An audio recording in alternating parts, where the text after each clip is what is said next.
That would be... this young lady, then?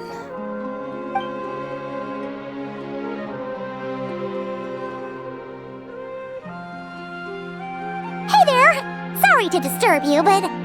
are you Miss Nicole? Varka, Knight of Boreas of the Knights of Favonius. Alice might have mentioned me before. Have we got the wrong person? Sorry. Well, this is awkward. When I shook my head, I meant, no, Alice hasn't mentioned you before. Huh? Where is this voice coming from? My apologies. For certain reasons, I am unable to speak. This is the only way I can communicate with you. It might take some getting used to, but I hope you can understand. Hey, it's fine. I'm more shocked by the fact that Alice never speaks about me. I mean... As for you two, we have crossed paths twice before, but it is nonetheless a pleasure to finally meet you. It's really you! Thanks for all your guidance in the past! You're quite welcome. This time, things are different. We have reached the unwritten pages of the story. You might say that we stand at the crossroads of fate.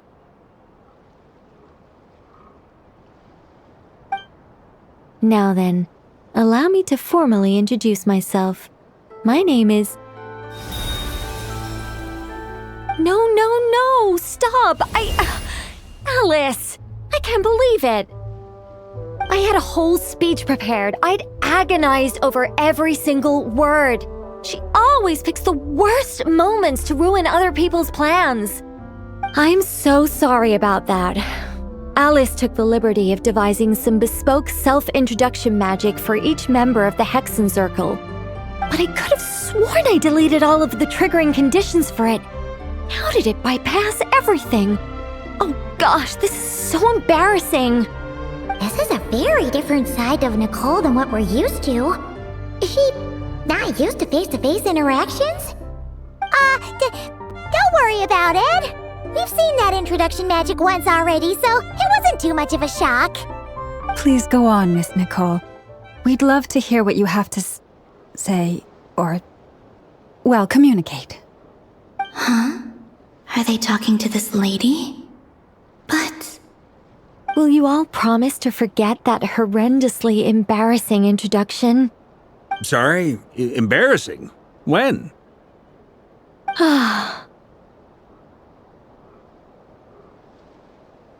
Yes, my name is Nicole, and I am one of a very few angels who have retained both their preferred form and their power. The Traveler and Paimon should be no strangers to this concept. There is another of our kind in Natlan. They call her the Lord of the Night. Right! Paimon remembers her! Yes. Well, I have retained more of my power than she. It's because I don't have a long-term duty to fulfill.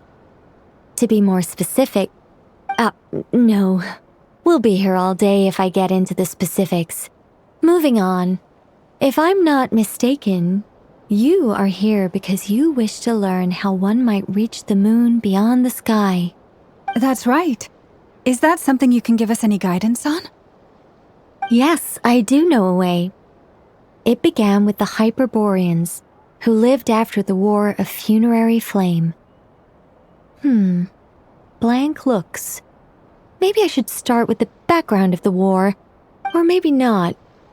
It shouldn't be an issue. I'll fill in the gaps for you when we have more time.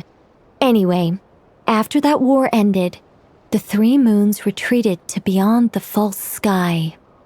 The Hyperboreans were humans I once aided. They accepted the civilization and creations bestowed upon them by the angels. But despite accepting many blessings of the angels, many among them still held on to their faith in the moons. they were reluctant to accept the new order, even after the War of Funerary Flame. They sought to contact the moon goddesses beyond the sky and receive their guidance.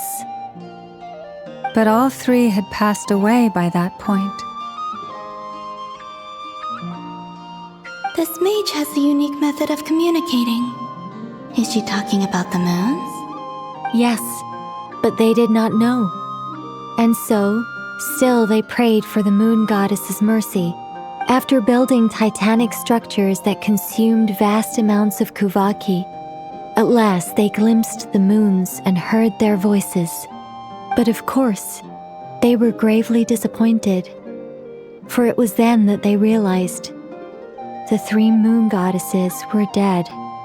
Oh, that's such a sad story. It is. Humanity was in a very sorry state at that time. The angels who had once aided them were gone, and the War of Funerary Flames had left them homeless and destitute. Just a second, I gotta ask. How relevant is all this history to the task at hand? Well, I mean, it's... Okay, it seems we've drifted into irrelevant narrative waters. It's been a while since I've had the chance to speak inside someone's head. As soon as I got started, I lost control and the words just flowed out like a waterfall. What I'm trying to say is... Right, yes, that's it. The relevant part is the ritual created by the Hyperboreans. The fact that they bypassed the false sky and saw the true moons implies that they successfully built a connection between Teyvat and the outside world. Which means, with enough Kuvaki and a sufficiently stable connection, it should be feasible to send one person over the border. Okay, so they built some kind of portal? Oh, yes. A portal. Yes. Is something wrong? You sound disappointed. I just didn't expect you to summarize it so well. It turns out I could have said all that in one word, if only I'd managed to think of it. No, please, it's fine. This is invaluable knowledge. I'll be sure to record and preserve everything in writing. Oh, really? Well, in that case, I suppose I could backtrack and add some more detail. I did gloss over a few things so far. Whoa, time out. Let's summarize what we've got first. The Hyperboreans were the last ones to use this method, right? So we somehow need to find whatever structure they built and make sure there's enough Kuvaki to power it up. Luckily, we have the moon marrow of both the eternal and iridescent moons, so we're all good for Kuvaki. Which means the key issue we need to focus on is finding the place. Am I right so far? Yes. Although I expect the structure is long gone by now. That said, what if we could take advantage of the phantoms to travel back to a time when it still existed? Well, travel back isn't quite accurate. It's more like we'd be creating a handshake between 2 points in space-time. We wouldn't even have to pick a time when it still existed. It could just be a time when it still appeared in phantom form via projection, or we could project our own phantoms, fold them together, You look lost.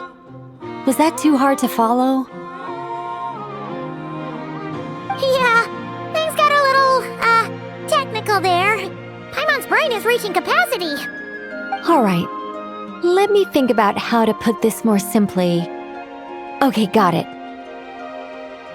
Over the next few days, I'll search for phantoms that we can use.